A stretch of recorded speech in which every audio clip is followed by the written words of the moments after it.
Hello, everybody. Um, I hope it worked. I didn't double check, but I'm Ryan Ford, and welcome into was it side quest? Side quest. Sorry. Look up the name, quick. What? Oh. What's going on? Who are we? Where are we? I know where we are. All right, this is side quest. Winter Masquerade. Raising money for the Starlight Children's Foundation.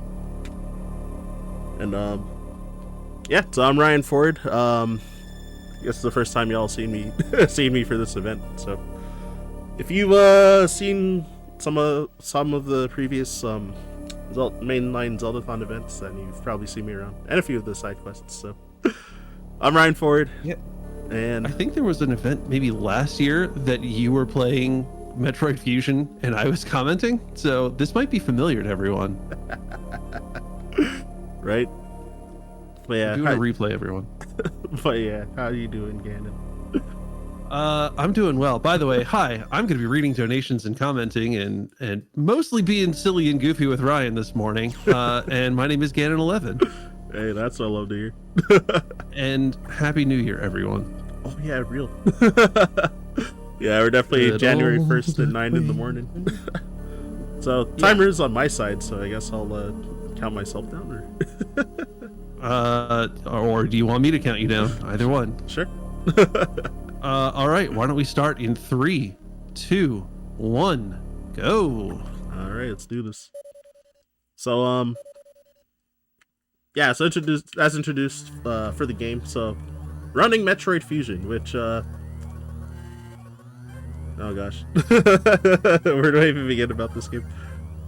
Yeah, I guess this is not really like a Masquerade or like horror-ish type themed game, but there are some wait, hold on, I'm immediately going to fight you. What do you mean not horror themed? Well, okay, there's some parts that are actually spooky or like jump scares and stuff.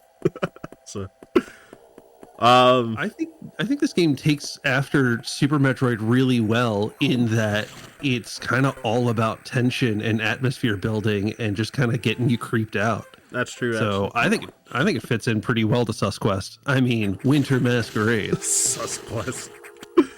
Yeah, this yeah, I guess there are even like videos like on YouTube, stuff like how Metroid Fusion creates dread and how it creates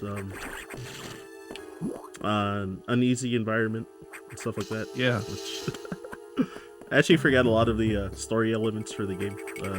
Oh, that's what I'm here for. You're here to like actually be good at the game and show off all the intense amounts of practice and execution that you've put into it. I'm here to just tell people, so Samus is a girl. Wait, is Metroid a girl? Metroid is a grill. Yeah. Yeah, this shoot, I was trying to think of the story element just now. Oh yeah, because since there's a lot of text that happens, so. And you can read Japanese, right? That's why it's in Japanese? Yeah, 100%. Not because it saves, I actually don't know how much time it saves for the run. I just know it's faster in Japanese. Speedrun. Yeah, this is a pretty common pattern that I've seen in a ton of people doing speedruns. I think Japanese is just like, it's a denser, like there are more characters in the character set, so each character can kind of represent more information, and so you can communicate the same information in fewer characters, which means the game has to display fewer characters. And because it probably takes like, I don't know if it's a frame per character, that seems maybe slow, but it takes some amount of time to display a character. Mm-hmm. So if you're displaying less of them, that's less time. Exactly. I forgot how much time it saves though throughout the run. When I first learned to speedrun this game like 3 years ago, I knew the numbers, but knowing nothing, not being the person who actually has any knowledge of this game, my guess is it's probably a few minutes, like 2 or 3 minutes, but it's 2 or 3 minutes that you get for free, so why wouldn't you do it? Exactly. And yeah, so it's not a lot going on now. It's like I was told to go download Samus's missiles. So there's some download stations. Whoa, for some you wouldn't download a missile, would you? Right? Is this the only game where you download like upgrades? I actually don't know. I think so. It's the only one I can think of. Well, I don't know. It's the only one that explicitly says you're downloading upgrades. Exactly. Like there's a few Metroid games I've never played, so I'm like not 100% sure. And to think I invited you to have a segment in Metroid Marathon and you haven't played every Metroid game. I'm sorry. I'm not mad, I'm just disappointed. Oh my gosh. So I gotta up my game on playing what? That's right. Metroid 2, I guess Prime 3. I forgot what that spin-off game is, that other Prime game. Federation Force? Yeah, that one. You don't have to play that one. I forgive you for that one. So I've also heard. And then yeah, Other M I've never played. Okay, you can also skip that one. Or well, Nintendo is skipping it now. I played Other M up till like the first save, and then I was like, I think this game kind of sucks. And then I saw a lot of negative reviews afterwards. I'm like, oh, it might not just be. But yeah, so there's a lot of RNG stuff here. So this enemy Arachnus, him rolling is unlucky, and also getting no missile drops is unlucky. Yep. All right. Nice double though. Yeah. So yeah, I got in here mentioning about doubles. So if you hit that that core with 2 missiles on the same frame, then you can damage it twice by hitting on the exact same frame 2 times. So the last normally takes 3 hits to kill, and then yeah, I was able to do it in 2 cycles with that double. I also tried with the eye door, like that door with that giant eye that was shooting beams. You can also get a double there to also defeat it in only 2 cycles. But yeah, it's frame perfect, so bound to miss sometimes. And how many eye doors? Do you know how many eye doors there are in the game? I forgot the number. Like, all I know is it's a huge amount, and every time I watch someone doing a fusion speedrun, they always lament at the eye door RNG and how much time they're losing to it. Counting the numbers. I think I can do like quick math to try and remember. Because yeah, there's one before like a major boss every time. Oh gosh. The only time that we have to actually do doubles for the eye door is the first 2 of them. Oh my gosh, I just ran into that door because I forgot. I was scratching my nose. So I had my head off the controller. Because of this cutscene, like normally the door is destroyed, so forgot. Samus is used to the grocery store where the door opens for you. Just bong straight into it. Automated doors. Oh my gosh. I should also mention that in celebration of our Metroid segment here, we do have a heavy air quotes flash giveaway, which is lasting for 2 hours. Hey, every $5 you donate to Starlight Children's Foundation, you'll be entered to win a really neat Metroid art print by someone who I checked out on Monday because I saw the Celeste art print. It's by the same artist. It's like Fred Lavalin or something like that. Let me actually check my DMs. It's Jeff Langevin. So you can actually go to Jeff's like Etsy shop or whatever and see this Metroid print. It's really cool. It's very kind of minimalist and just neat colors.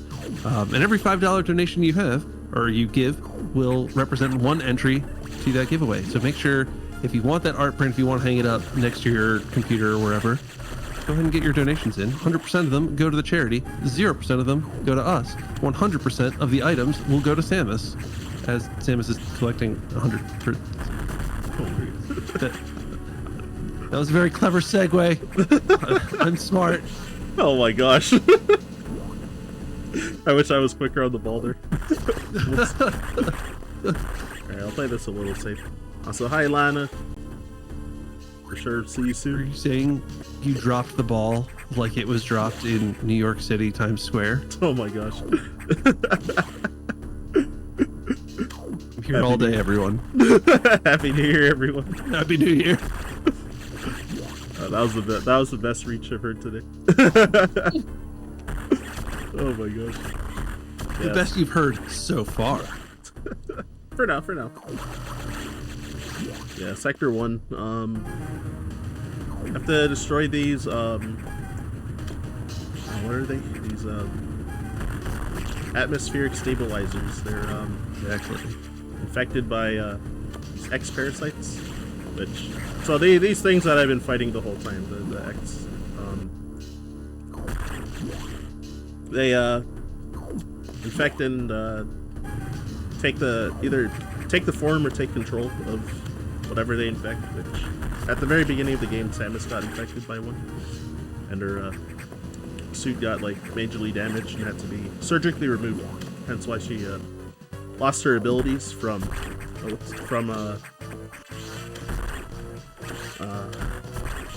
what's that game? Super Metroid? Yeah, the sequel to Super Metroid and other M. Oh my gosh. It's like trying to remember which game it's a direct continuation from. My brain short-circuited. Oh my gosh. So yeah, Super Metroid, and then because yeah, she went back to visit what's the planet? SR 388, which is where the planet that she went to. You said you don't know the story of this game, but you're nailing it. Right? Yeah, which is the planet for Metroid 2.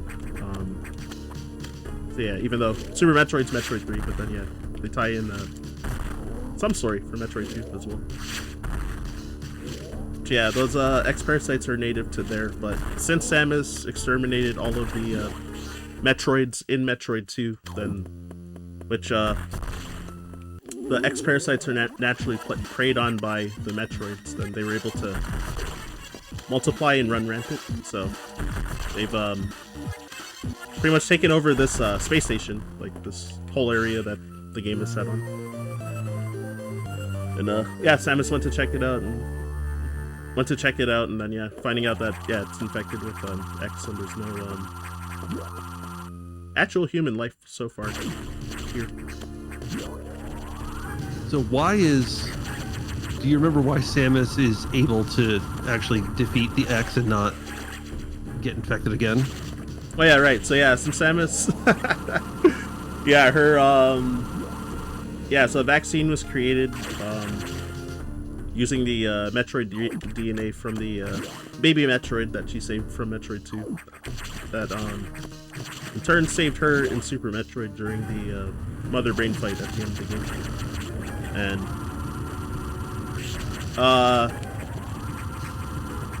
with that, yeah, since the X, or yeah, since the Metroids naturally prey on the X, then the vaccine was able to destroy the X parasite infestation on Samus, and yeah, with that, yeah, whenever the X try to like latch onto Samus, then her suit absorbs them. So yellow ones for health, green ones are for ammo, and then there's a rare red one that heals a large amount of both ammo and health. The red ones also taste like cherry. Oh my word. That's canonical. Trust me, I'm a Metroid expert. Until Elias Thompson shows up, and then he's the Metroid expert. During one, I wonder if one of those monologues for Samus where she's facing forward on the screen, if she mentions it. I can't read Japanese, so who knows? I don't know. Wait, hold on. What was the question? I totally read Japanese, by which I mean I just have memorized the text of this game. Right. Yeah, so there actually is, for text matching for this game, there actually is tech for it as well. So, oh my gosh, I have to think real fast. To remember. Yeah, so for the text when talking to the computer, you either hold A, B, or down on the D-pad to speed up the text box advancing within the text box, and because of that, so yeah, the matching tech that I do is I'm holding down every time there's a new text box, and then mashing the A button for it. So once you like dismiss text like at the end of a text box, then if you're holding any buttons, the text won't speed up anymore. So you have to actually like let go and like repress and hold it. So oh wow. Every time the text clears, then I'm like letting go of both A and down, and then repressing and holding down, and then I start mashing A afterwards, because even more jank, if you press both of the buttons at the same time, it also won't speed up the text, like both A and down. So, because of that, then, I don't know, you have to actually... It's actually like tech to optimize like going through the text and ways to slow down or lose time accidentally as well. But yeah, so a lot of these oh my gosh, what are these enemies called? Zoros, these cocoons. Trying hard to not like slow down when shooting them, but I did slow down on a couple of them though, because they do a lot of damage. Like, shoot, I think it's like 40 something. Yeah, everything in this game does a ton of damage. Yeah, it's so easy to die. Fortunately, since I'm doing 100%, then I'm grabbing. Yeah, I'm grabbing a lot of energy tanks and ammo as well. So thanks to that, yeah, I'll probably be able to like tank a few hits in this segment. But yeah, those those Zoros, normally I was either shooting them with a charge shot while trying to run straight if they were on the ground in front of me, or trying to shoot 2 missiles downwards without slowing down. Because Samus's run speed is faster than her movement in the air. It's about twice as fast, so kind of want to optimize being on the ground as much as possible to save a bit of time. So yeah, sometimes if I'm too late shooting at these enemies, like that time right there, then yeah, I might take a hit. Which, if I were playing like any percent and would likely have less health, then I would be more careful. Even like slowing down briefly to try and kill them if I do pick up a few hits. But yeah, with this extra. With these 2 extra energy tanks, or 3 extra energy tanks, and I have a lot more leeway, so I should be fine. Until if it's not fine, then I'll play careful. Yeah, should be fine. Everything will be okay. And then similarly with ammo management as well. I'm not very likely to run out of missiles at this point compared to like when fighting Arachnus earlier. And I ran out of missiles and had to farm shooting the core for a while. That big bug is blue. Yep, it's a lot tougher. It takes a lot of hits to kill, and it almost always drops a red X parasite as well, which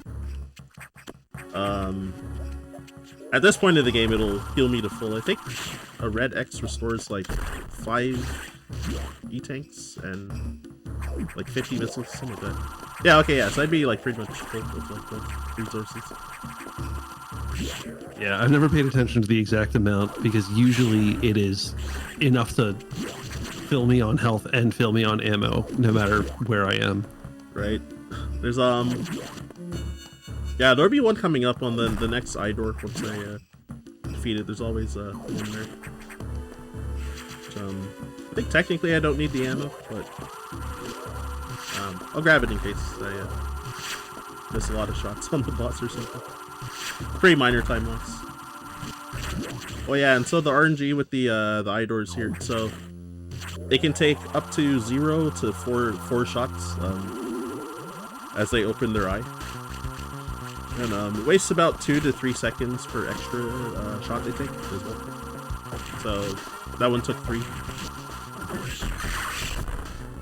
And then this boss likes to jump, and that's also an RNG time loss, right? Yep. Exactly. First cycle is 0 to 2 extra jumps. Then yeah, 1 to 3, and then 2 to 4. Oh wait, actually I said the end number for each of those short line ones. So. Yeah, 0 to 3. Yeah, 0 to 3, and then 1 to 4, and then 2 to 5, and then the last one is guaranteed to jump right away. So I got pretty good RNG overall. Yeah, it looks like maybe the first phase had a high number of jumps, but then everything else had a low number of jumps, so Yeah, kind exactly. of balances out, I guess. I think in total I had like 3 extra jumps because of the first phase doing 2 extra jumps. It was overall really good luck. It's usually on average a lot worse than that. Alright, so honestly there is a risk that I might die here, but we'll see. I think I have a safety save if I do die. Hey, that looks like you. Oh. What the heck? Oh! Oh, nice dodge! Holy cow! Oh my gosh! Not even close, baby. No, I'm just kidding. Ideally, I wouldn't have liked to have gotten frozen the second time, but so I managed to at least dodge the missile follow-up after it froze me. So normally, yeah, you want to, when you get really close to the SAX with the point blank, when it freezes you and shoots the super missile at you point blank, you'll like pass through it, but I think I ran into it a little too slow, which prompted the SAX to turn around and shoot at me one more time. So I'm gonna heal just in case. Yeah. Normally it runs if I get out of there even with 1 HP. I usually still keep going and maybe end up dying in the next segment, but Marathon strats. We want to play safe. Yeah, exactly.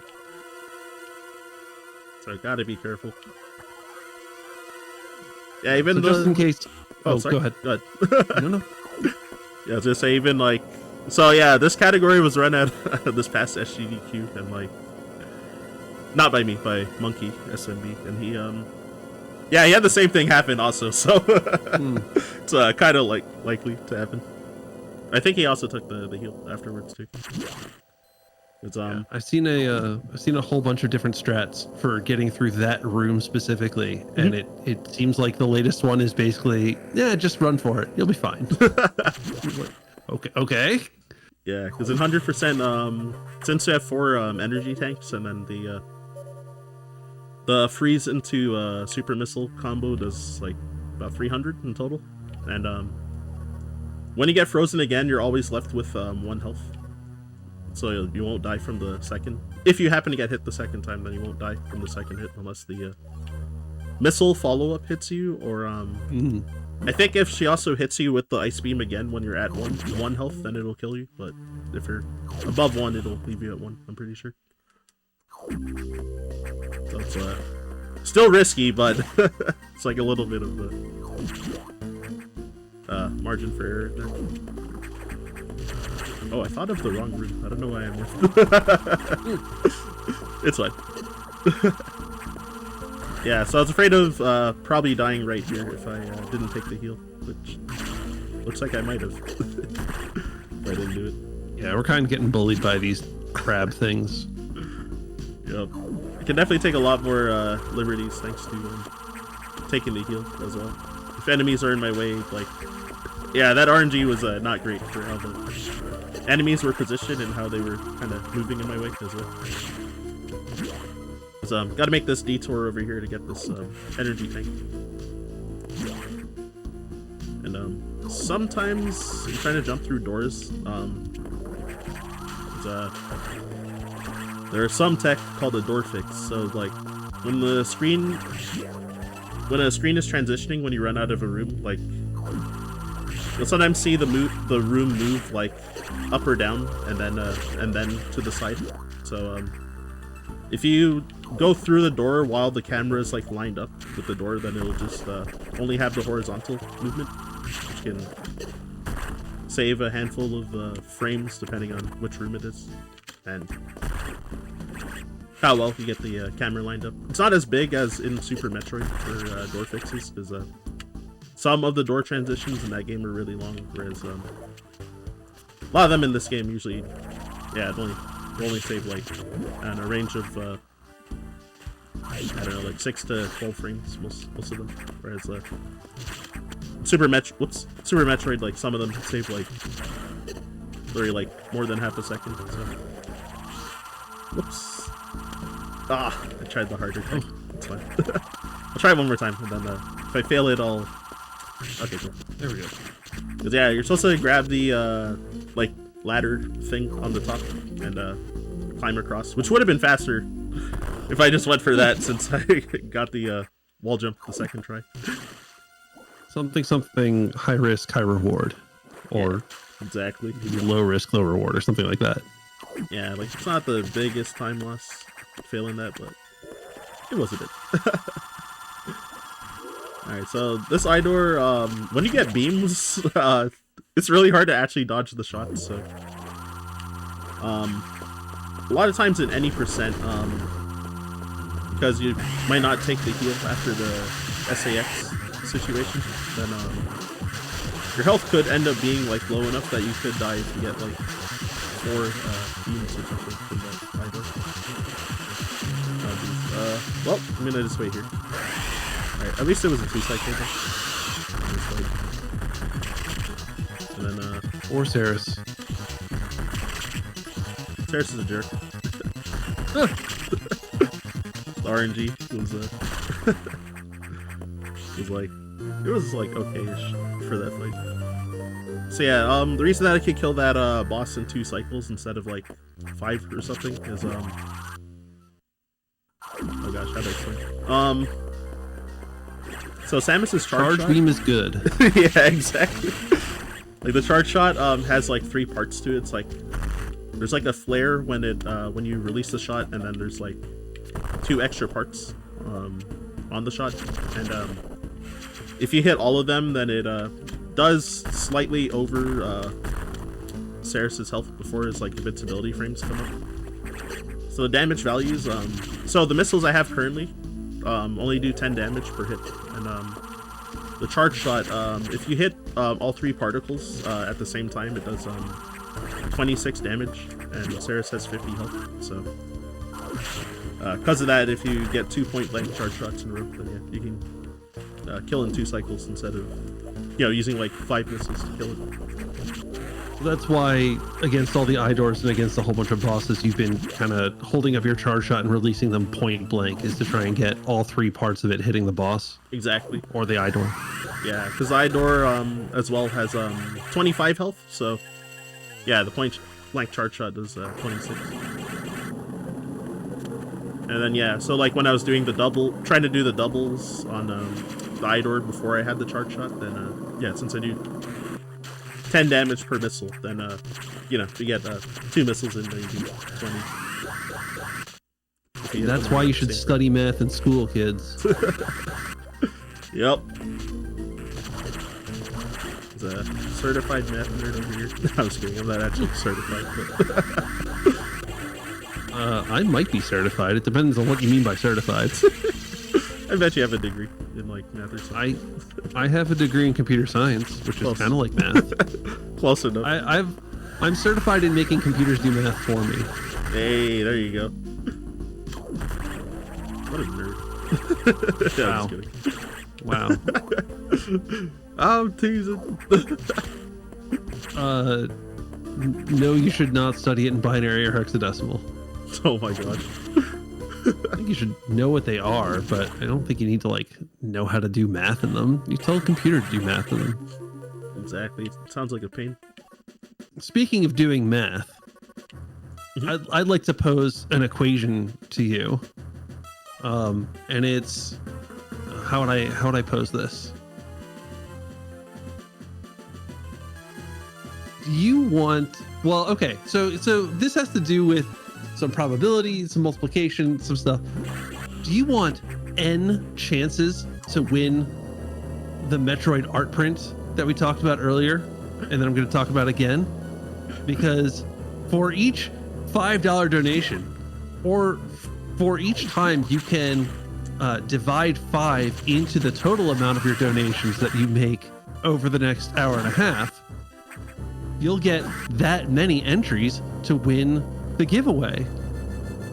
And then if we have a total number of entries, I can start calculating the probability that you in particular would win.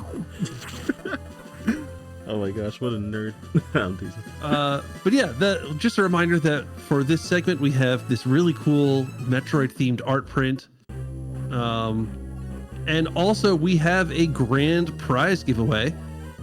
So there are 3 different grand prizes, but if you donate up to $150, you'll be entered to win all 3 of the grand prize giveaways. The grand prizes include a knitted sus hat that I can see part of a picture in, a Finn plush who is looking very dapper in the Zeldathon shirt, and also this little funky device called a Steam Deck. I don't know if you've heard of it. Me, no. So all of those available for your donations to Starlight Foundation, which again is here to help kids have fun and kind of take their minds off of the fact that they're being in a hospital for whatever reason. So Starlight Foundation will provide things like Nintendo Wiis or Switches or other types of consoles. I think they've partnered with Nintendo to be able to provide some of those things. And they're just there to help kids have a good time as they are in the hospital for treatment or recovery or for whatever is going on. Yeah, it's such a good cause. Proud of what I was about to say. We're very happy to be working with them.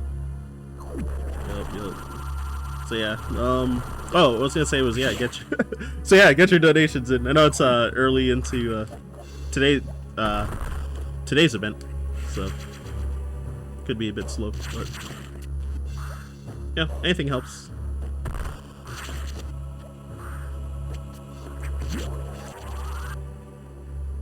I was also reading chat at the same time. But... All right. Anyways, I'll be back to actually more paying attention. That was a bit of like kind of a slower part since I was doing a lot of gradual climbing and picking up items. There is a frame perfect trick here that almost certainly not gonna get, but okay. So yeah, if you store your Shine Spark there when you download the super missiles, then you can use your Shine Spark on the last frame before, like, as you start moving, after the text clears. And then you can store your Speed Booster and Shine Spark on the slope afterwards. You can run out the next room with the Speed Booster speed instead of regular speed briefly. It's a pretty small time save, but it's a cool bit of tech that's hard for me to get, at least. Also, Shine Sparking is just cool in general. Exactly. Oh, that's not good. Alright, yeah, so this boss, I don't think it's ever shown what the abbreviation stands for this. It's actually like BOX. Anyway, so we just call him the box, but I think it takes 10 super missiles to defeat it. So when it was charging at me at the very start, I was trying to hit it so that it would stop running, or stop like running to the left, and then it would immediately start like jumping around instead of like dashing in that direction. So it would have been easier to get a lot of shots in, but I was able to recover that fight pretty well. Especially since I have extra energy tanks, and I was able to kind of like aggressively like take damage while dealing damage to it, and like playing more aggressive to make up for not stopping it in the right position. So my favorite strategy of dealing with bosses in any type of game is just mash my face into them. Right? Yeah, that kind of defeated before I die. But yeah, all that extra health, I'm able to like tank so much damage from it. Uh-oh.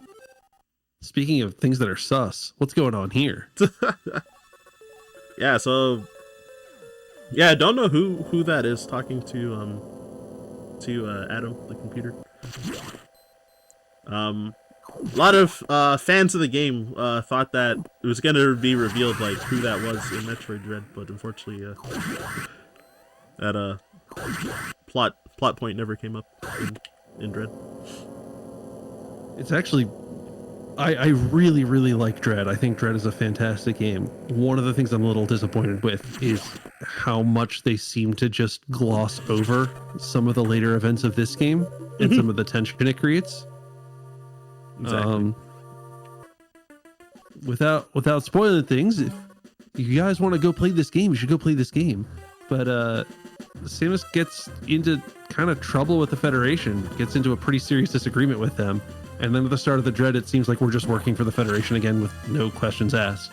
Yeah, exactly. It doesn't really make any sense. Maybe Raven Beacon disguise. Hey, maybe. I was very excited for Sylvester Stallone to finally be in a Metroid video game. Man, just wanted the shot. Just wanted to show Samus I'm not a bum, you know? That's my Sylvester Stallone. Uncanny. I know. Gotta make it sound more like raspy, I guess. Well, is he really? I've watched maybe one Sylvester Stallone movie ever. Ooh, which one? So, I watched Rocky pretty recently. Okay, wait, the first Rocky? Yeah. Oh, shoot, nice. Yeah, I'd never seen it before. And none of the sequels. The very, very short version of the story is I have a group of friends that we kind of form a little miniature movie club. And we did a day where we watched a whole bunch of sports movies. And that was one of our sports movies. Ah, cool. I don't know how to describe like his speech pattern. Like he, I mean, kind of like slurs when he talks, I guess. Yeah, because half his face is paralyzed from something. Yeah, exactly. So that's it's not raspy, I guess, but it's like.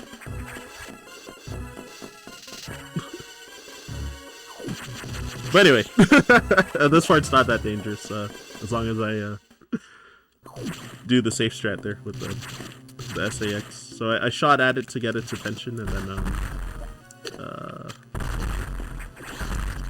with that, then I let it jump over me and run after me, which it is faster to actually like maneuver over it. But yeah, if you make a mistake, you can lose a lot of health or outright die if you get like freeze loop by it. And, 0 beams from that eye door. Optimal. And then yeah, this boss I've been like messing up like all my practice runs recently. I forgot I was gonna practice this. Should be fine. This is practice. We practice live. It'll be fun. Learning from mistakes is the practice. Alright, I did not learn from my mistakes. Next time. Hey, that was a good double there. The first cycle I wasn't able to get a double because its ending position when I killed the core was like right it was like right beside me where I was standing, and how to explain it? I've been doing doubles on cores that were beside me with like regular missiles, but now that I have super missiles, every missile upgrade that you get, Samus's firing speed is slower, or like the cooldown for her missile shots are longer as you get an upgrade, and then the travel speed of the missiles also get faster, so the doubles become harder to do due to that. So even if you learn something that works early in the game, you basically just have to relearn the timings and patterns as you get super missiles, and then as you get diffusion missiles and exactly all that stuff. Gosh. So yeah, the doubles for the cores become a smaller window per upgrade that you get. So they, in my opinion, they start getting like really difficult when you get ice missiles, but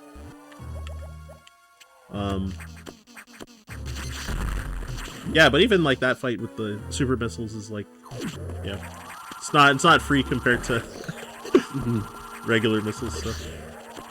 And then yeah, later on when I get the other missiles, like the diffusion missiles, then getting doubles on cores is like Okay, I'm not gonna say impossible, but it feels like it sometimes. It is difficult. It is challenging. Yep. So the last couple of bosses will be a lot more difficult. So yeah, that hole I went into. So I dropped the bomb earlier when I first entered the area to open that hole, and it stays open when you come back. But it was faster to open it on the first visit and to not go in because bombs take pretty long to explode. So I just dropped the bomb, then moved to the right afterwards, and then got it on my way back. Especially in this game, like Fusion, they definitely nerfed bomb explosion durations. I guess so that you wouldn't be able to like potentially sequence break the game. Because in a lot of other Metroid games, like you can do, it's called infinite bomb jumps by bomb jumping constantly in the air. But can't do them in this game because the bombs like take too long to explode. So you will generally only be able to bomb jump only once before you fall back down to the ground. They also altered how wall jumping works, right? So you can't infinite wall jump off of one wall. Yep. Yeah, it kind of seems like same stuff there. Exactly. Like Samus gets pushed like really far away from the wall too. I just realized now I forgot to. I was gonna post in the Speedrun Discord that I was doing this run. Oops. And it's weed. Oh well. That's my bad. So maybe we can comment on why do you think Nintendo hates speedrunners in this game? That's a good question. And then if you look at not to be a stereotype of myself, but if you look at the next game, if you look at Zero Mission and how it reverses both of those decisions and also just builds in a whole bunch of sequence breaks, why do they change their mind? Why do they decide they love speedrunners so much? Good question. Yeah, there's a bunch of like intended shortcuts in that game so that you can beat the game like outside of the what seems like the intended order, which is really cool. It's so speedrun friendly that even I can learn a basic run, and I'm terrible. Is that true, Ganon? Come on. You don't want to see me play this game. Yeah, I have faith. I don't. Oh, I actually messed up that door. I wasn't supposed to jump through like that. I was supposed to jump after going into the door, not before. Terrible. Those are 3 frames we're never getting back. I know, right? Disgusting. Oh, I'm teasing. Then yeah, Dread includes secret cutscenes and boss mechanics for sequence breakers. Yeah, I unfortunately do not know much about the run for Dread. I've meant to pick the run up like at least like 2 years ago, and I never actually did. It seemed like it was, I mean, understandably, it seemed like it was really popular right after the game came out. I saw a couple people learning it, and now it seems they've all gone back to Super Metroid and Fusion and Zero Mission. Yeah, because I occasionally see people like streaming runs here and there still, but yeah, definitely not as much as like when the game first came out. And but yeah, I didn't remember like secret cutscene for it's like that one boss that you can like shine spark to kill, which is like pretty cool secret. Oh, whoops! What am I doing? No ladders. I was supposed Ladders to are slow. Grab that ladder on the second visit. It's kind of like defaulted to. So yeah, a bit of a puzzle here where you can. So yeah, enemies. When you kill enemies and their X and the X parasite comes out, if you wait a while for some of them, then it'll create a new enemy. So you're able to create those the other enemies to that you can freeze to make a platform with. And we're doing the same thing here. Yeah, exactly. To make that Keigo rise up. Pretty sure next time you could just use some flour and that would get it to rise. But I'm not a baker either. Get the dough. All right, better or worse stretch than the dropping the ball earlier?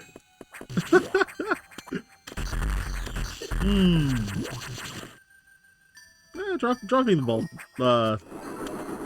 I'd say it was slightly better of a reach. Okay, all right. I give it, I was give it a trying to slight. beat that one. I give it a slight. Yeah, I forgot to charge my beam when I first entered that room. And yeah, so there's a meme that a lot of the community takes to here called it's the emergency in Sector 3. Apparently sounds like emergency in Franker Z. So usually people spam it in chat, depending on the event, whether they know the meme. Sometimes it causes a little chaos with Ralph or Z. Is there a Ralph? There is a Ralph or Z. Look at that imposter. Little sus, eh? Yeah, during these transitions, I'm trying to see if I can. During these like elevators, I'm like trying to see if I can post about this marathon room. Also get some one-handed, non-dominant hands trying to type out the message and mouse around and then come back and play the game. Exactly. That's exactly what I'm doing. Oh gosh. 'Cause, yeah, I certainly am using my left hand too. I'm right-handed, so. So even more funny following that up. So yeah, so you have a time limit, which if you know where you're going, it's a pretty generous number. And also been doing a tech throughout the run, which usually I only remember to point it out here, called R-Shot, which so if you have missiles in your inventory, then when you toggle the missiles, then it will if you're holding a charge shot, it'll release your charge shot when you press R to toggle your missiles. But if you just shoot normally without doing the R shot, when Samus is jumping in the air and like spinning and stuff, she'll break her spin normally when she'll shoot. But yeah, when you do that R shot instead, then you'll not break your spin. Similarly, when I was climbing across those like the ladder like hanger thing, then if you release shots generally, then Samus will kind of stall for a bit and like stop briefly. So I was doing R shots there to not slow down while shooting the enemies. Oh gosh, I missed every double. That is something I didn't know. That is cool. Yep. So yeah, throughout the run, I've been occasionally doing it on some enemies, like those the Zoros, like the cocoon, those like red cocoon enemies on in Sector 2. I was sometimes doing it. You're saying we're killing Zora? Zoro. This is a Zeldathon event, right? Zoros are different. Oh, Zoro. Okay. Completely different guy. I mean, oh my god. Speaking of different people, we've got a $5.11 donation from Opaque Amanita saying, "Happy New Year's, Ryan, Gannon, and the rest of the Zeldathon crew. Is it too early for a train? It's never too early for a train." Thank you. I did not mean to fall in the lava there, so I kind of had that reaction. Oh, I thought you were just pogging the donation. I can do that too. That's pretty dope, that donation came through as well. Yeah, you want to remind everybody what we're doing this for? Yeah. So, hi everyone. My name's Gannon11. The person playing the game is Ryan Ford, and we are having a segment in Side Quest Winter Masquerade, a 4-day long event where we're playing a whole bunch of games with kind of hidden identity and social deduction and suspense type themes, all to raise money for the Starlight Children's Foundation. which is a charity that provides entertainment in the form of video games and other type of things for kids in hospitals. They were founded in 1982. Their goal is to deliver happiness to hospitalized children and their families to help alleviate stress, fear, and feelings of loneliness during their hospital stay. So 100% of your donations through donate.zeldathon.com will go towards Starlight Children's Foundation. Ryan doesn't get any money from this. I don't get any money from this. Samus, despite being a bounty hunter, isn't getting any money from this. It's all going to Starlight Children's Foundation. Yep. So yeah, yet again, try to type in the stream into like the Fusion community Discord real quick. This elevator. Discord I was in. Oh, sorry. If only it was the Discord I was in, I could try and take over for you, but I don't think I'm in that one. And no, this is not an excuse for you to go over and one-handedly try and get me an invite to the Discord. Oh my god, that'd be hilarious.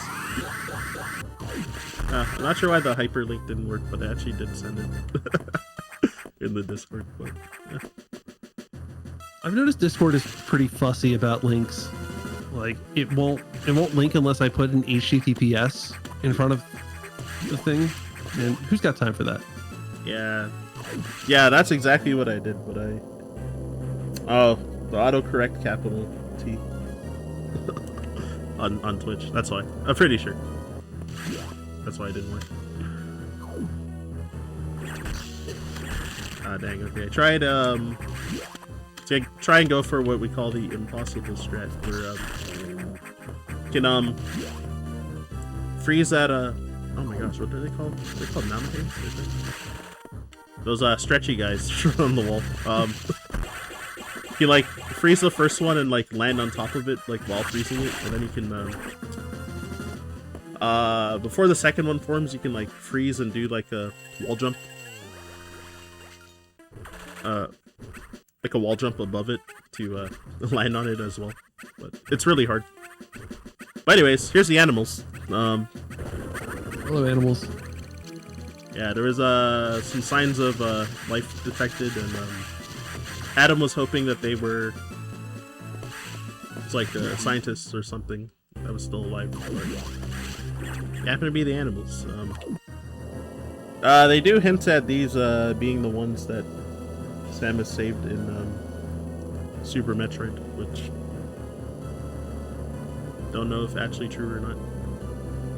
Well, it's absolutely true. It's canonical, which means all these speedrunners who are saving frames by killing the animals are ruining the continuity of the Metroid franchise. So I hope you're happy with yourself. Yeah, always kill the animals in marathon runs. Oh, my heart. Sorry, gotta save the frames. He's not sorry. Spoilers, he's not sorry. Oh my gosh. Yeah, speaking of marathons and bid wars, though, well, may not have a donation intended for this run particularly, but if you would like to donate to the Starlight Foundation, where can they go, Gannon? Well, you can go to donate.zeldathon.com, or I think some of our kind of silly alternates still work. I think Dopnate still works. Tonate might work. Yeah. Unsure. We're just hoping. So there are a few meme misspells for donating. Yeah, that we keep accumulating, because I think like once we have the Zeldathon.com domain name, making subdomains or whatever the technical term is called is, I think, free. So we can just keep doing that. And speaking of things that people can keep doing, 6T donates $5.04 saying good morning. Sending us a little slow blue dog to open that donation. Hey, morning.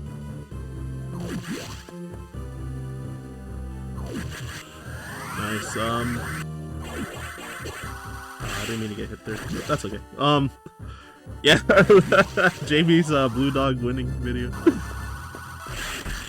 It's doing the work. I'm sure we've already talked about it, this event, but if you somehow are watching now and you're like, Jamie, Blue Dog, what's that?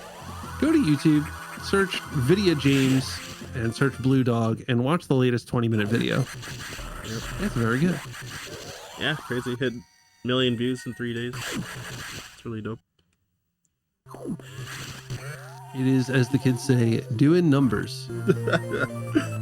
Yeah, so I didn't watch the YouTube vid itself because I was he when he uploaded it, he was watching it on his stream, so I was lurking his stream. So I saw the video already, so that's why I've been watching. But you gotta give the YouTube the view.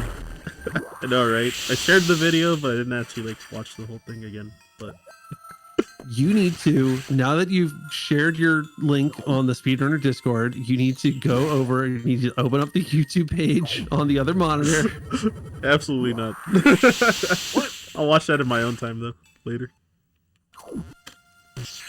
It passed Bluey in SEO. Good lord. That's cool. Oh, that's what his other tweet was about. I didn't understand the reference when I saw him tweeting, but before, but oh, that makes sense. Oh wow, all the what are those jerks called? The Rippers were all like lined up with each other. So The Rippers. Shoot straight up every time. Wait, wrong franchise. So when I search Blue Dog, all I'm getting are results for a restaurant in New York City called Blue Dog. Hey. Oh, what am I doing? Whoops. Yeah, I was too slow on charging, and then I still tried to pseudo screw that enemy anyway.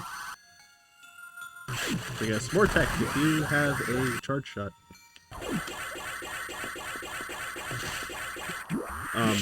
If you have a charge shot and you spin jump, then Samus will have what's called a pseudo screw, which is kind of like, well, as implied, like a screw attack, which upgrade that you'll get later. And the pseudo screw, you can damage enemies, and if it's not strong enough, you'll take damage as well. But if it's strong enough, then you can kill enemies as well with it. Or do a decent chunk of damage. The damage is determined by the strength of your beam in this game. Compared to like Super Metroid, for example, which just does a flat 200 damage every time, no matter what beam you have. Or combination of beams. Yeah, exactly. Super gets weird. Oh yeah, you can like actually turn off like beam upgrades in that game too, unlike this game. Whereas it just permanently adds on to your beam when you get an upgrade in this game. Same with your missiles too. They just it permanently upgrades to the next one. So you don't have like separate ammo for missiles and super missiles compared to like Super Metroid and Zero Mission.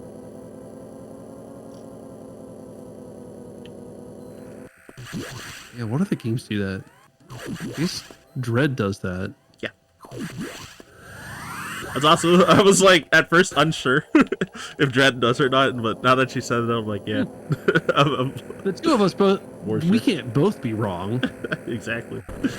No, you're right though, for sure. Remembered. No. Ooh. So the station just had a power outage, kind of like Ganymede had last night. I heard about that. Oh, I didn't drop the power. And I also heard about that. The train is here.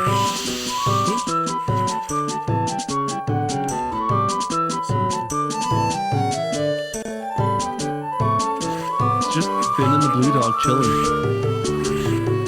I hope they're having a good time. Yeah, so was that a donation? No, the train is kind of a summary of the donations we've received over the last hour. Oh, okay, gotcha. Yeah, as Platinum Paradox said, Trey!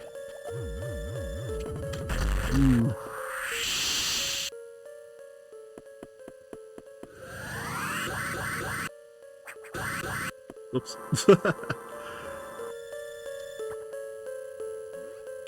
So yeah, what was it? Adam told Samus to return to her ship, and coincidentally, when going up the elevator, the power went out. So, had to go through the Bad vents. Imagine if the power had stopped like a second later or earlier, and you weren't able to reach the vents. Yeah, exactly. Well, it'd just be game over. Exactly. And yeah, so yeah, Adam was saying how seems like the X intentionally cut the power, and then but he's like, yeah, also there's these animals on your ship. I needed to let you know. So I'm like, what do you want to do with them? Samus is like, barbecue them. I could go for some barbecue right now. Oh my god, it was me. I said it, and I'm mad at myself for saying it. Right? You can blame me, Annan. Yeah. Well, you can blame me for most things. Okay, I'll put it to just that. All right. You know what you can't blame me for? You can't blame me for the incredible artistic merch that we have available. If you visit zeldathon.com/store, you will see a wide variety of items, including shirts, dog bandanas, water bottles, pins, posters, notebooks, stickers, and more, including the Finn plush. And for this event, the purchase of any item, $5 of the purchase will go to the Starlight Children's Foundation. So if you were hearing me talk about the Starlight Children's Foundation earlier, and you said, wow, that foundation sounds really cool, and I think they're doing a really noble and nice thing for kids, but maybe I want something too out of this. This is a great way to do that. You can get a t-shirt, you can get a water bottle, with one of our designs by the lovely Artsy Roo, including the Sus Masquerade, the Snowy Masquerade, or the scribbled icons. Anything that appears on the store, including the Finn plush, $5 of each purchase goes to Starlight Children's Foundation. So zeldathon.com/store, as linked there in the chat. Go check it out. Oh gosh. Trying to think if I could say anything, but hey, missed every double in that fight. 0 for 6. That's okay. Dang. Also, what's up, Betsy? I just looked at chat real quick. But yeah, so I got through a whole boss, which when I first started speedrunning this game, I would often get comments about how people often would get stuck during that boss fight a lot. Yakuza. There was some cheese I did at the start of the fight with so at the very start, even though he's off screen, he has his he opens his mouth and shoots flames down, so you can actually get a bunch of hits right at the start. So that's why he was like jumping up and shooting up a bunch of times. You have to actually jump up to like scroll the screen up enough as well to for the like shots and like missiles to actually hit him as well. I didn't know that. You can do enough damage that he'll like turn blue before you even see him at the start of the fight too. I was like slightly short of that, but I still did enough damage that I was able to kill him in one more cycle. So I just wanted to show this off real quick. So I'm pretty ahead of schedule, but yeah. So you can is that SAX is chasing you to can get stuck jumping back and forth there. Yeah, that boss, I never really got stuck on that boss, but this section here is like the only section of the game I remember from playing the game as a child, because I would always take a ton of damage from the SAX there, and then all the key hunters in this section do a billion damage. Yep. And so I'd just be dying over and over and doing that boss over and over, and just I hate this area of the game. Right? Yeah, because the save is like, oh yeah, I guess there's a save right after the boss, but if you don't go down to the bottom, then you can also miss the save, and yeah, if you end up dying, then you're probably back to the ship, which should likely be the last save, because when you go into the ship, then there's a prompt asking if you'd like to save there. So I think most people is that the only mandatory save? I guess you can say no, but yeah, I said no. Wow. Remember, kids, just say no. Yeah, if I was doing any percent, I would have probably saved my marathon there, but yeah, Hundo got so much more health, so it's like not saying it's like impossible for me to die, but it's very unlikely. Please at this don't say point. it's impossible to die. Basically a guarantee that we die. Yeah, commentator's curse. Alright, I missed all the doubles on that too. Yeah. Yeah, it looks like you got stuck in the water pit there at the beginning and just threw off your rhythm. Yeah, exactly. I just like ran off into the water and I was like, oh no. So, yeah, I missed my jump and then I just spun into the water. Yeah, since your mobility is really limited in the water, then it's very hard to recover when you have the big core chasing after you. So, let this be a lesson to anyone watching. If you ever have a big core chasing after you, don't try and escape in the water. Exactly. I also wanted to very quickly read another $5 donation from Opaque Amanita, asking Ryan, what's your favorite game to speedrun and why? Ooh, good question. It's time for me to. That's a good question. That's why they asked it. Get all nerdy real quick. Favorite game to Whoa, speedrun? you saying you're some kind of nerd here? I might be. I've had my fair share of speedruns. Favorite game to speedrun? I've been liking Super Metroid a lot lately. So I've been grinding a lot for the last oh my gosh, I can't believe I'm actually getting close to like 2 years since I learned the game.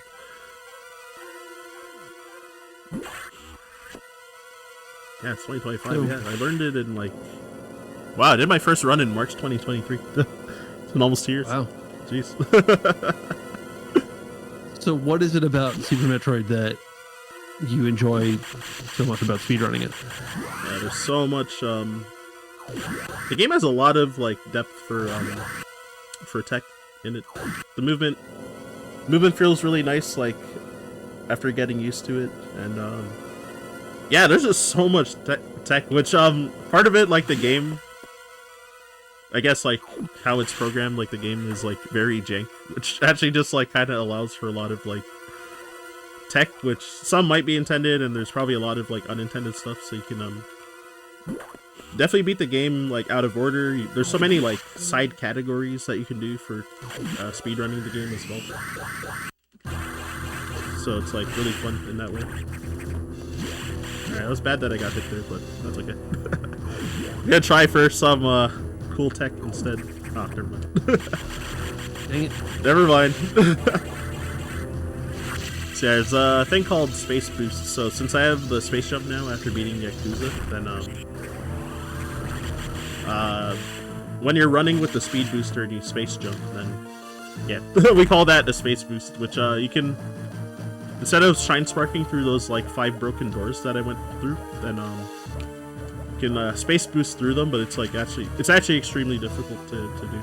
And I have never gotten into run. I've gotten in practice like many times, but I've never actually done it in the run.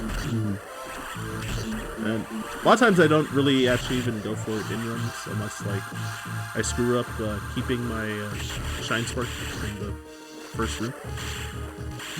But anyway, my bad. I know jumping topics, but another speedrun I like a lot. Donkey Kong Country 2, I love speedrunning that game as well.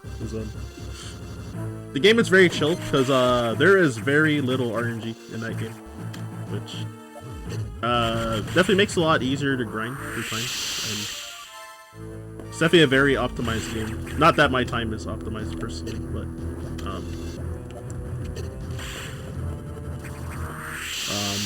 yeah, the game's like feels like it's getting close to its peak, at least for any percent to that game. Which yeah, because like the big RNG element in the run is like in the first world, and then after that there's like not much RNG. Pretty much every other game I run, there's a lot of RNG, or some at least. Yeah, my bad. What did you say, Gannon? I just said that sounds nice, not having RNG throughout the run that you're constantly trying to deal with and trying to mitigate and Exactly. Yeah, you have a great run going, and then suddenly you get 4 eye door beams, and now it's no longer a good run. And what could you have done about that? Absolutely nothing. Yep. Exactly. Oh yeah, I should issue a flashing light warning for this part. So when I kill this phase of the nightmare, then the screen is gonna flash like very badly. So look away if you have light sensitivity as well. I'll tell you when it should be fine though. After. Ah! Well, it's gonna take a little longer since struggling to kill this guy. Oh my gosh. That positioning was really bad on that second cycle. This one's a little better. Yeah, that was completely my fault because you can kind of control where he's moving. Because okay, yeah, you can look now as well. The egregious flashing light situation is gone now. But yeah, the movement pattern for the nightmare when he was flying around. Oh my gosh, I missed all the doubles again.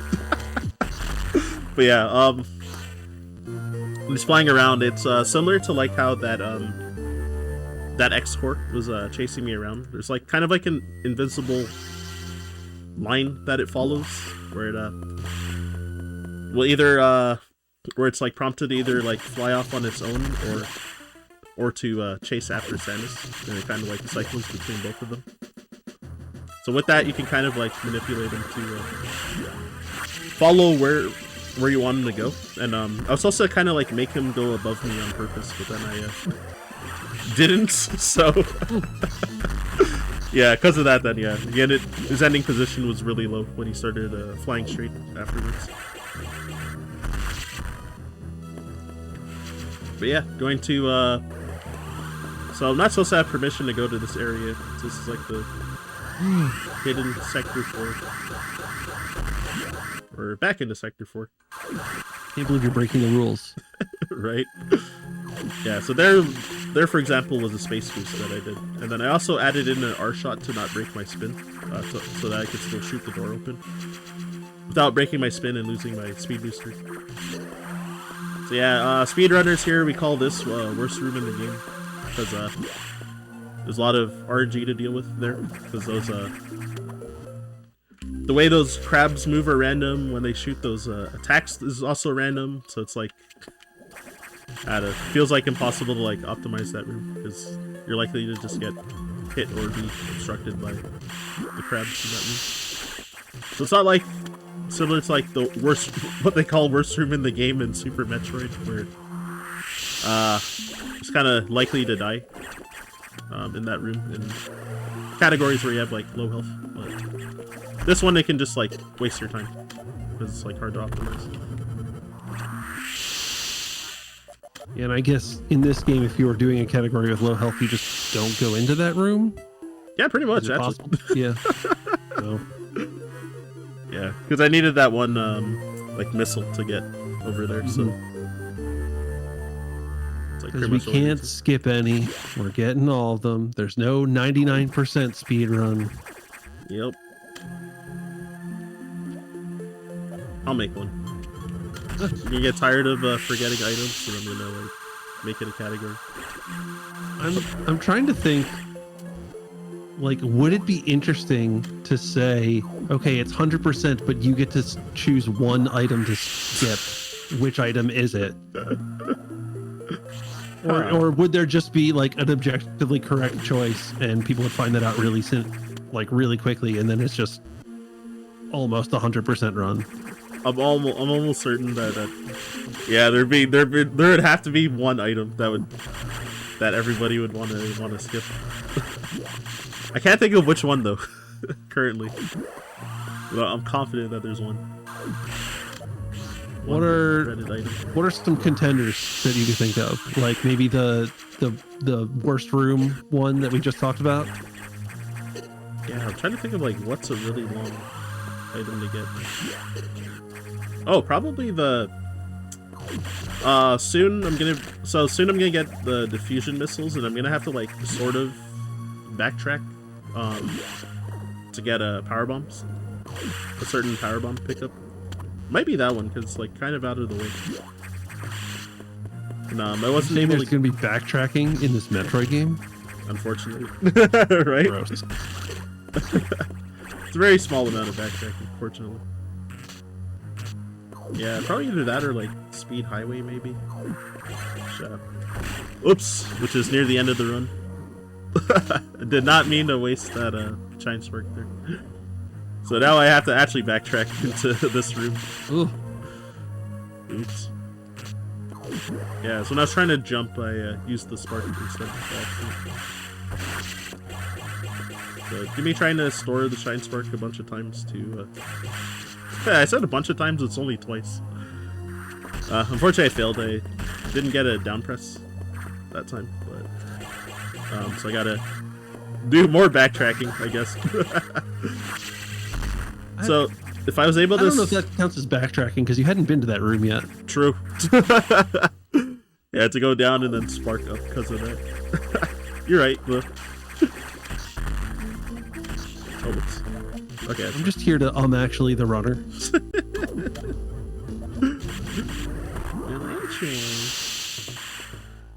Your impression of me is really spot on. I wish I could impersonate.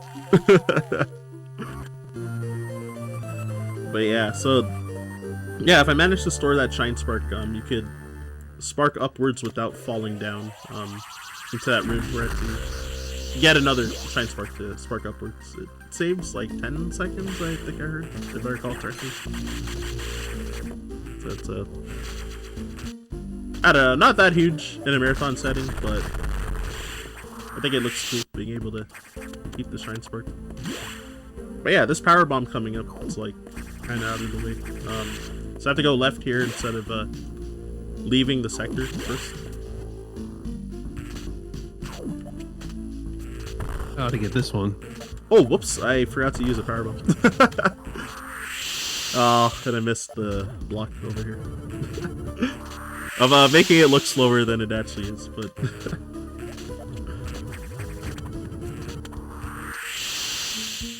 Yeah, with the amount of door transitions and stuff, that does seem like a pretty long out of the way expansion to get. Yep. There's one yeah, there's a couple in like sector 2 that are like pretty long as well. So I'm like wondering if one of those would be ones to skip.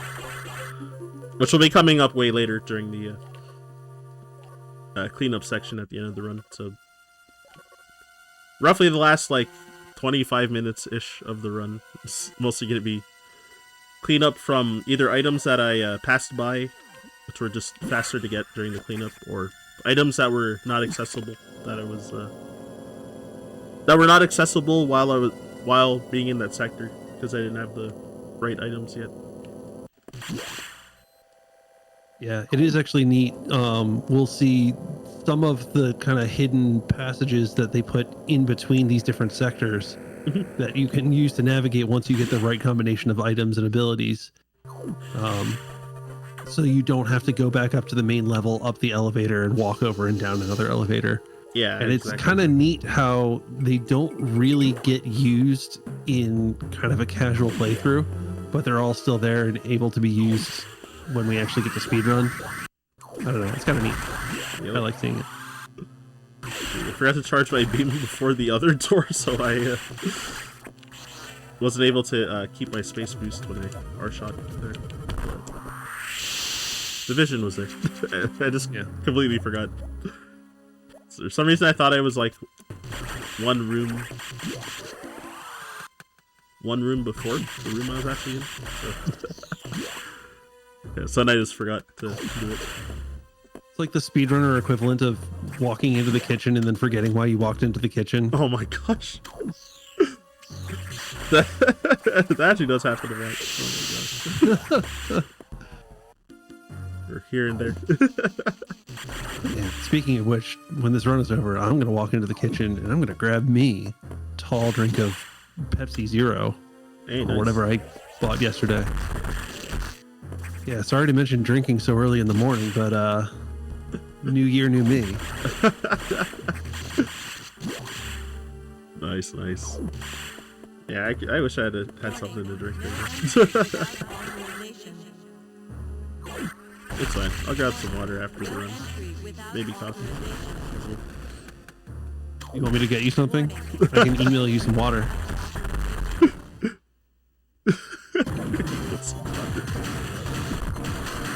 I wish life for that could be easy. Oh my gosh. Oh man. For the box. Yeah, so now the box is infected with the X parasite, so we call this one Xbox. This one.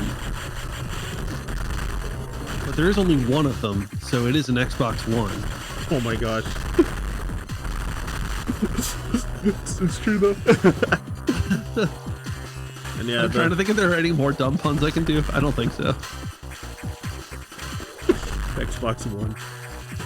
I'm very sorry.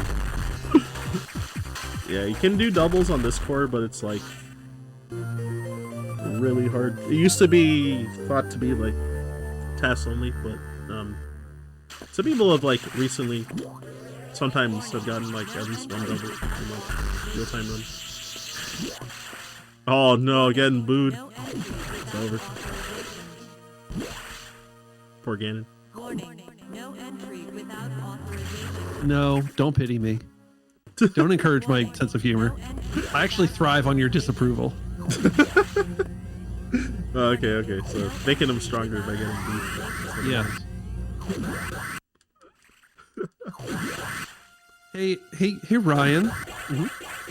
When you were explaining some of the background of this game earlier, you said that Samus killed all the Metroids, right? Oh yeah, good point. What are those? See, I don't think these are Metroids, but no, I'm just kidding. What do you think they are? So the Federation has been creating Metroids. So found in the restricted area, there's a bunch of baby Metroids, which is kind of sus. And also in the background, a whole bunch of the different evolution stages of Metroids that were introduced in Metroid 2. Yep. Like Alpha and Beta and Zeta and whatnot. Yeah, the previous room that was to the left. Just a jellyfish. Yeah, so stuff like this getting not mentioned in Dread. I was kind of disappointed about that.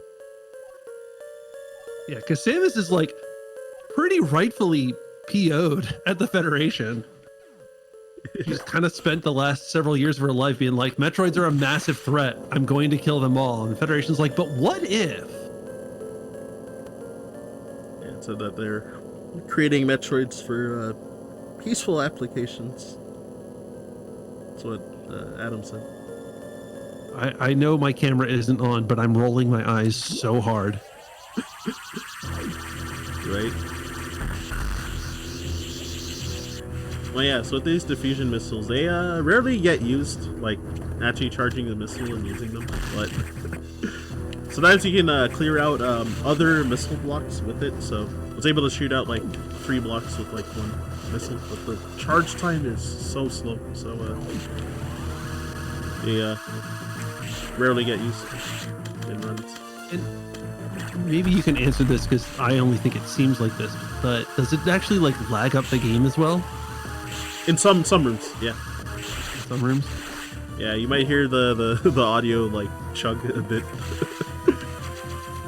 Oh yeah, I think it's especially going to chug in this next boss fight. Yep. Oh, if I were to shoot diffusions, like, oh gosh, it's like fighting Ridley. That'd be egregious. I'm kind of tempted to do it. No, don't interrupt the run for memes. That's my job. Oh my god. Well, yeah, so there's been some cheese I've been doing with so those gold pirates, so they mimic the metal pirates from Super Metroid, where their back is their weakness, but the game kind of just checks that both Samus and them are facing the same direction, so I was shooting at them and turning around. Oh my gosh, you can already see the lag without the diffusion. I should have issued a volume warning right away. I think this part of the game is too quiet. Oh yeah, good point. Yeah, so Ridley's notoriously a loud boy in this game. Peaks the volume for, on a Game Boy Advance. So yeah, getting doubles is impossible. It's not actually impossible, but like it's very difficult. Okay, I missed all of them. I think this core also has the most health. Is that true? Yeah, because we still take 6 hits to kill. But since my diffusion, my max powered missiles do 45 damage now, and you can still take 6 hits to kill. So I think it's the second most health. The next core. Oh right. I think probably has the same amount of health because it also takes 6 hits. So it's probably tied for the like most health actually. I think I could be wrong though. It's a big beefy boy. Yep. Yeah, so the missile damage values, like way early in the run I was saying how like my regular missiles were doing 10, but when you get super missiles, just like Adam says, the super missiles will triple your power, your firepower. So they do 30 damage. And when you get ice missiles added on, then it gets up to 40 damage with the whole combination, and then the fusion missiles ups it to 45, so it's pretty small upgrade for damage. So yeah, now I'm gonna be doing officially. Oh, sorry. I was gonna ask what you were already explaining, so I needn't have spoken up. Go ahead. Oh yeah. Doing the cleanup. Oh, what the? I was supposed to shine spark up there, but it's okay. I pressed down too early when I thought I had the speed booster for whatever reason. But yeah, so gonna be going through pretty much all of the sectors now and cleaning up everything. I actually got everything in Sector 4 with that last visit. But we do pass by the shortcut going through Sector 4 too. There'll be like a very tiny visit there. Dip our toes in. Alright, I really hate getting hit by that crab there sometimes, and whoops, and it killing your speed booster, so then we're not able to shine spark because of that. So I took that really slow just to not waste time. You can actually store your shine spark before entering that room though. I failed both times, but it's not a massive time loss, at least. There's a small optimization that you can do. And yeah, so a lot of hidden paths. A lot of them were often either locked by like speed booster or power bombs commonly. Not all of them. Like this one was locked by just like a missile block, but I could have gotten it way earlier, but as you can see there's like a bit of water there, so since you gotta pass by here anyway, now that I have the gravity suit, then yeah, it's faster to run through the water there. And we're getting enough missiles that we don't really need an extra 5 earlier in the run to like help us with any ammo problems, so. Exactly. In this room, baby's first wall jump. So, like the demo, if you just like leave the game running without like loading a file or starting the game, then you'll see Samus like wall jumping up that corridor in it. But yeah, we call it baby's first wall jump because it's like the part where you need to wall jump to get an item. Alright, I'm gonna try the 2016 strats. Oh, I went over the missile, but that's okay. I think it's still like slightly faster than Shine Sparkle. Maybe I didn't get the perfect trick. So yeah, you can like you can grab that missile while you're space jumping there, but it's kind of tight because you don't want to land on the ground as well. Otherwise, that wastes more time. So I'm technically not done with Sector 1 cleanup. There is one more missile that I'm gonna get, but it's gonna be during Sector 2 cleanup that I grab it. So like if I had my splits like for the speedrun, like showing my segments, then that's where it'd be like sector 1 cleanup is done. Oh, oops, I forgot to shoot down. There you go. Yeah, this E-Tank I was able to get like in the first visit, but yeah, it's faster to get it here as well because of the extra item. Oh shoot, okay, Ganon. Yeah, feel free to just like jump in whenever you have it fixed. So I can do a bomb jump there because so when using power bombs, the screen the screen is shaking. Same with when like missiles hit the wall too. And the screen shakes. Samus can't actually hold ledges, so that's why I did a bomb jump during when the power bomb was exploding, because I needed to destroy that power bomb block, which gets you another power bomb expansion as well. Even without any of the power bomb expansions during the run, like you already have like more than you need for the whole run, but a lot of power bomb expansions are locked behind power bomb blocks kind of often, so they're pretty out of the way. But you can have so many that I wouldn't even be able to use them all if I tried without like deliberately slowing down. Hey yo, thanks for that donation. $107 bucks. So.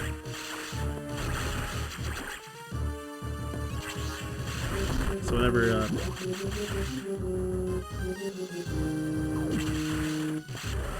hey, thank you for that compliment.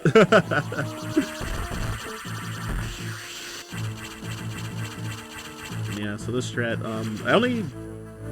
I was gonna say recently, but it's been like 2 years at this point actually, or almost 3. But I used to go to the right here first and get the items from what we call the garbage chute up here, and then go back down and go to the other room that was to the left in the fork in the path. But I was told that that's only faster if you're trying to prioritize saving in-game time compared to real time in a run. So actually going up here is faster for real-time runs. Because I just kind of followed a tutorial for beginners when I learned this game. Oh, whoops. Didn't mean to fall down there. It's a real time. I think I'm back? Hey, welcome back.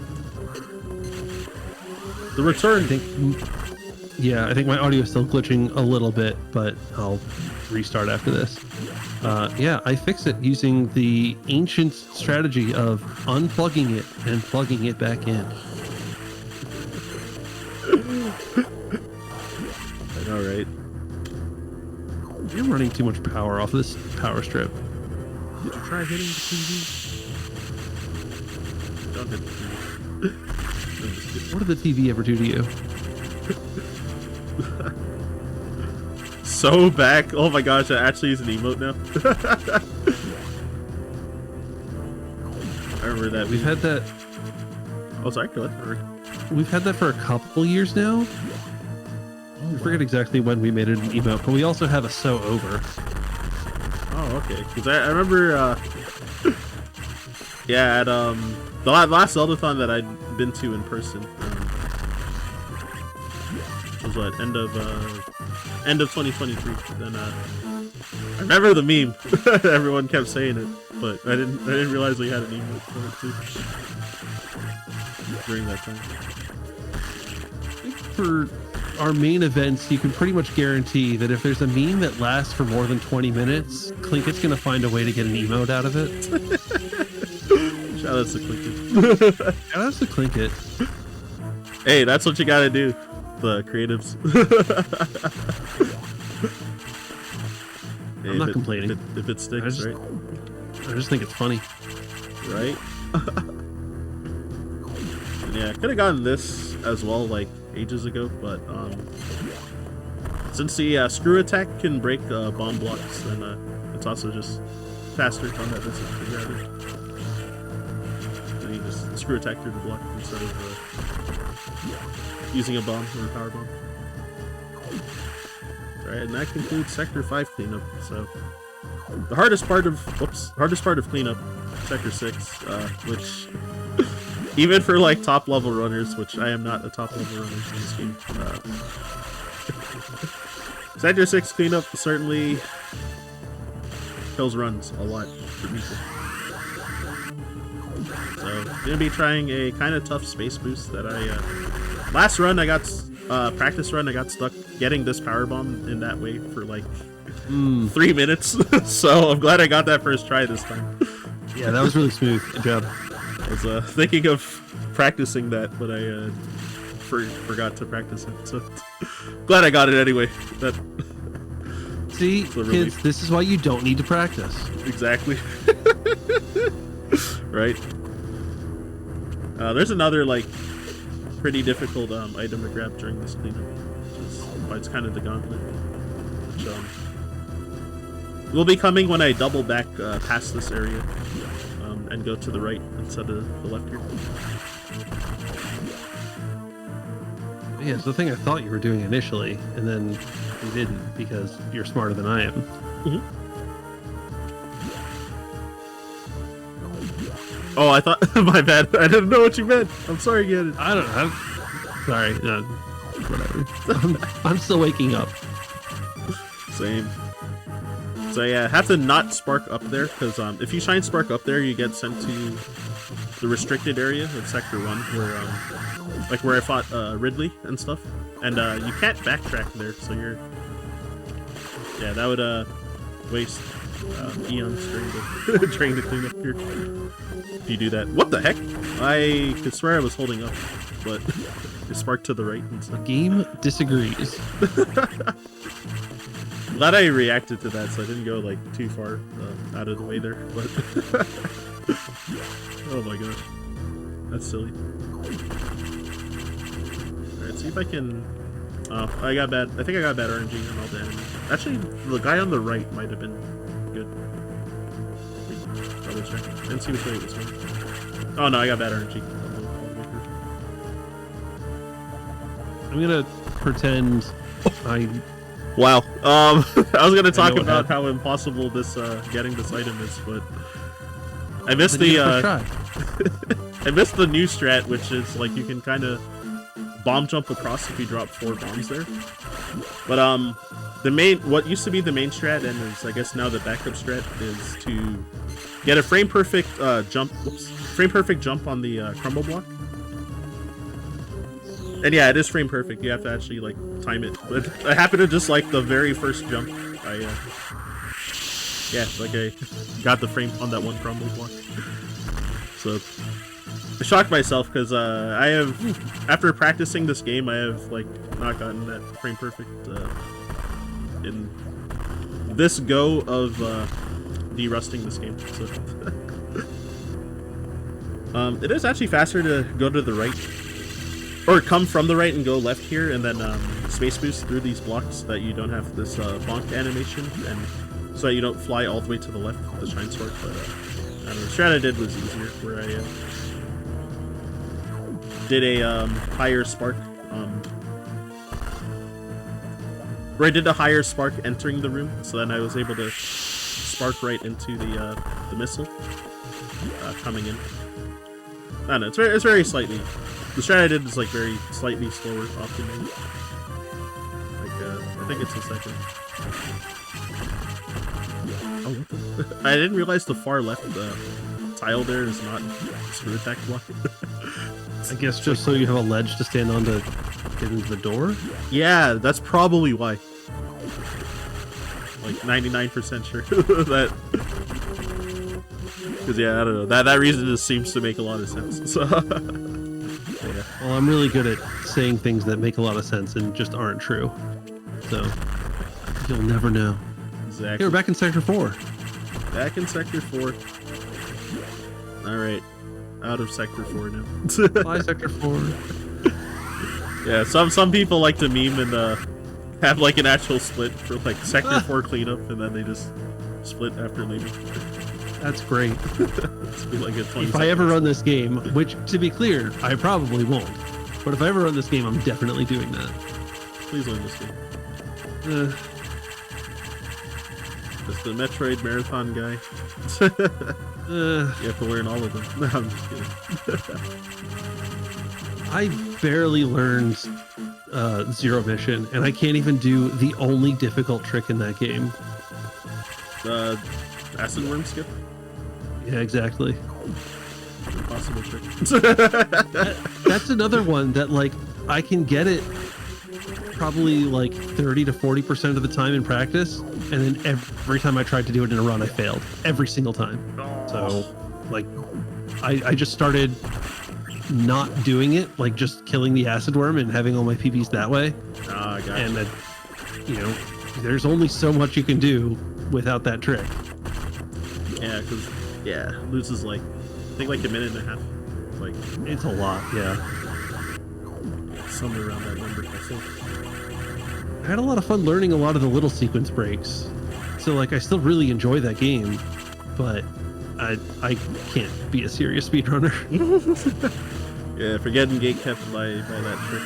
That is rough. Yeah, kind of similar when I was talking about like the bomb jump strat and that part of Sector 6 cleanup. When acid worm skip essentially looks the same, like using 4 bombs like that and trying to bomb jump like really close to the ceiling. While you skip over a pit of lava, basically, or acid, sorry. That normally you would have to fight a mini boss, the acid worm, to power on the area, or like right before the fight, like you power on the area, and there's like this like hanger thing, like hang glider thing that brings you normally brings you across the room, but you can skip turning that on basically by doing a pretty precise trick. Story, everyone go play Zero Mission. Awesome. And also Fusion. Okay, there you go. There we go. First try. Cheese strat. I actually got good RNG on the 2 top rippers that I could have done a faster strat if I had remembered to charge diffusion missiles as I was coming in the room. And then you can freeze the rippers if they're lined up together, depending on the RNG for the room, and then you can just morph and roll on top of the 2 on the top. To kind of cheese that puzzle in a different way. But instead, you can also, since I have space jump and screw attack, then you can quickly space jump after you break the crumble block. I wanted to freeze that guy to use as a platform, but that's fine. To jump off him higher. Just for the swag, mostly. That's okay. We're all about swag here. Exactly. So yeah, I was talking about the items that might be like, if you're to choose to skip one, I was thinking, maybe it could be this one. It's like so out of the way. Oh, this is really out of the way. Oh wait, there's 2 items here, so never mind. We can't.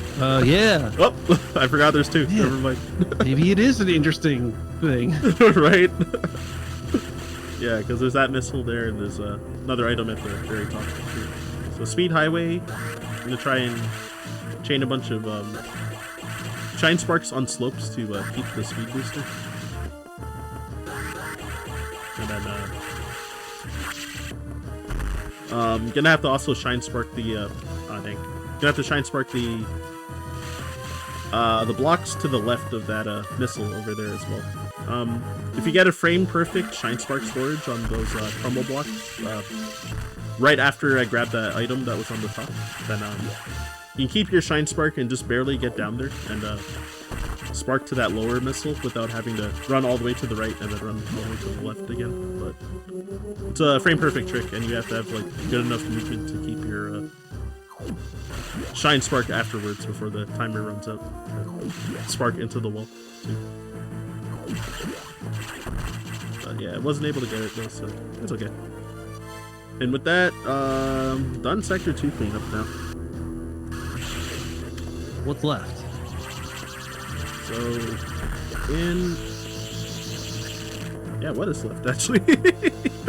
Oh, in the main deck, there's one power bomb. That's much.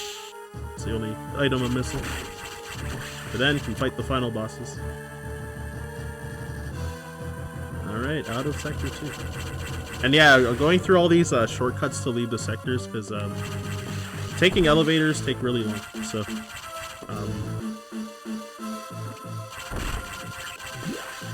whoops.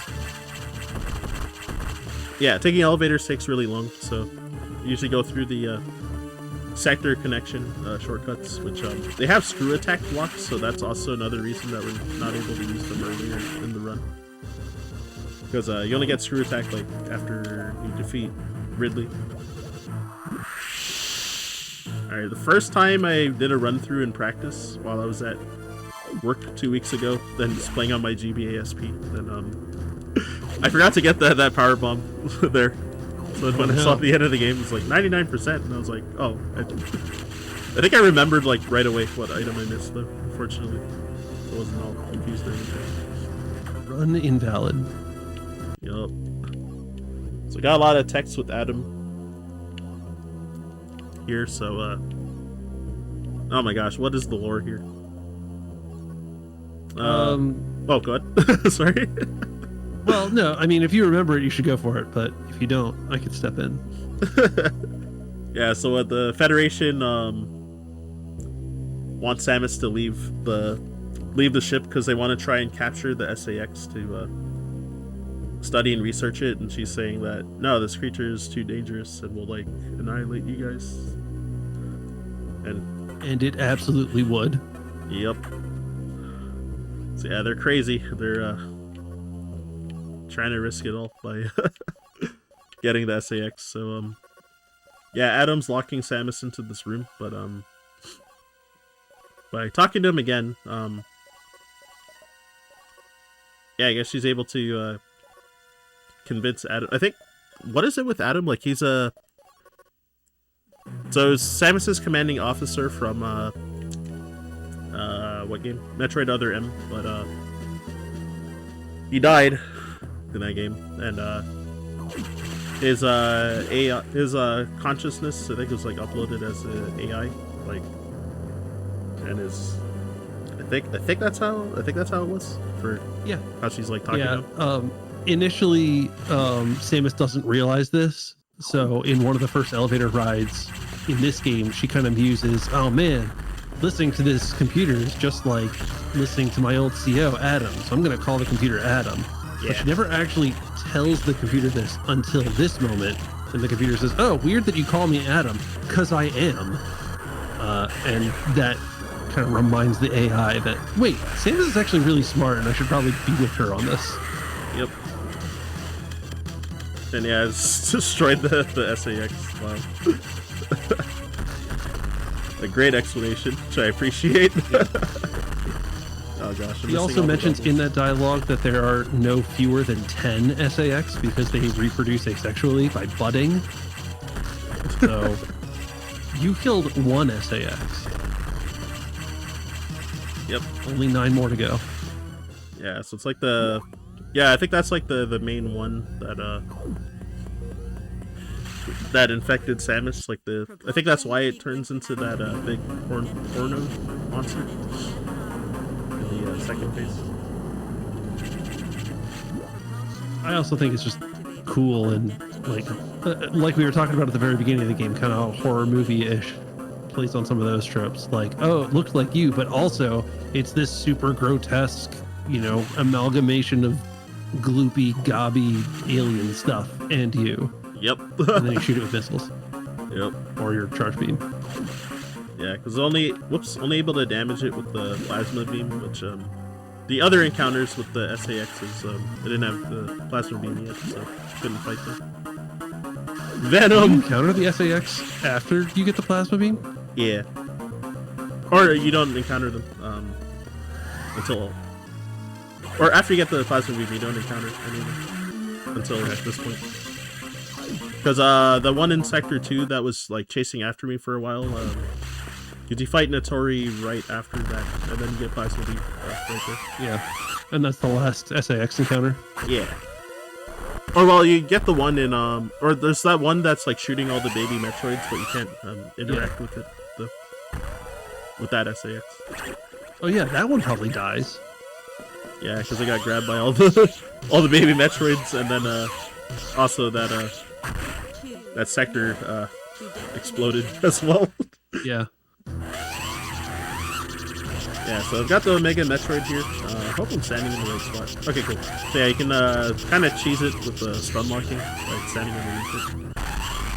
And then time here will be when the tractor beam touches Samus from this ship. Well, I guess timing is on my end, so I'll Yeah. press it, but time. Good reminder to yourself. Hey, Big, 140. big claps. My cat's here as well. He would clap if he had hands. Aw. Love pets. That's my third best run ever, so that's cool. Oh, hey. In this category. My take those. My personal best is 146. I forget, something team. I think 146.14 or something like that. So, hey, not bad. Which is very far off of world record. I think it's like a dozen minutes faster than my PB, something like that. Hey, thanks for the GGs and stuff as well. I can't believe also throughout the whole run I didn't talk about ledge grabbing, but oh yeah, I meant to ask about that, and then my audio interface died. Yeah, there's like some tech where I was spin jumping onto a ledge and then shooting to cancel my spin to like land on the ledge faster, which saves some frames here and there throughout the run. So yeah, I completely forgot to talk about that. But anyway, when you go back and watch the VOD of this, you'll suddenly notice that every time you're spinning, every time Ryan's spinning towards a ledge, he'll do a shot right before landing on it. And like, it's the kind of thing that I don't think you would notice until it's pointed out, and then you can't help but notice it because it's everywhere. Yep. You do it all the time. I was supposed to talk about that like very early in the run, and I completely forgot. But that's okay. But yeah, what else was I gonna say? So yeah, make sure to keep those donations coming. Hey, honored that that there were some folks that donated during this run, so appreciate that a lot. And yeah, if you also want to shoot me a follow, I'm at Ryan_Ford522 on Twitch and Twitter, and Ryan is just Ryan Ford 522 on Blue Sky, but yeah. Shooting so often that it could be missed. Nice pun. And yeah, so I actually forgot what run or what segment is after mine. So I'll let you take it away again. But thanks for having me again, y'all, and thanks for the GGs. Oh, and this is a big one coming in. This is a big one.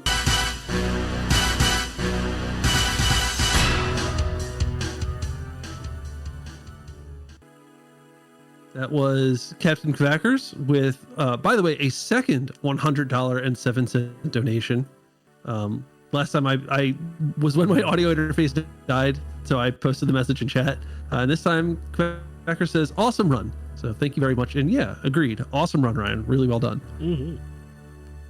The next segment is going to start in just about 10 minutes as we kind of take some time to transition back over to the moons of Jupiter. And it's going to be Roblox, Dress to Impress. So Roblox is obviously an incredibly popular game among the kids. And I have no idea what Dress to Impress means, so definitely stick around and watch that. That's going to be hosted by Zachy and probably some more folks from the Zeldathon team. But yeah, anything else you want to say before we transition on out? Oh wow, close to 22k. That's actually really dope. Okay, I had a feeling that the bar on the top was not accurate because I thought I saw a post on day one about hitting 10k. So okay, so I'm not actually crazy. Cool. All right, also got 100% confirmed. Nice. Run is valid. Yep. All right, not bad. But yeah, I guess that's all for me. Yeah, thanks again for helping me, everybody, or having me, everybody, and thanks for hanging out again as well. Yeah, of course. Yep. So I'll catch y'all later.